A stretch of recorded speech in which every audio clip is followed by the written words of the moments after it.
Boxer লইলে আমার নিজেরই পছন্দ হয়। সত্যি কথা আগের বক্সার নিচে আর বক্সার পছন্দ না। থাকতে নেন না, আপনাকে তো অভ্যাস করা। ভাই ঈদের টাইমে এখানকার কি করবো কোন বক্সারটা নিলে তো সেটিং করে রাখতে হবে, সেটিং করে সময়টা তো বার করতে হবে। আবার তো আইব এখানে আবার এখন বক্সার নিলে 2000-3000 করতে হচ্ছে।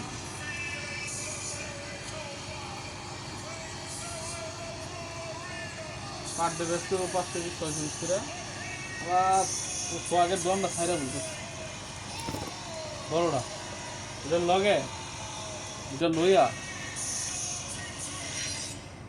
আলাদা তো ব্যবসা বোঝে না। সব গোটা ছেড়ে দিয়েছে।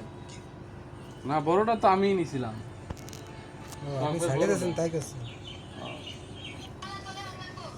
বড় লোক বানাইলে আমিই বানাইছি তো রাস্তায় না বুঝতে পারি না।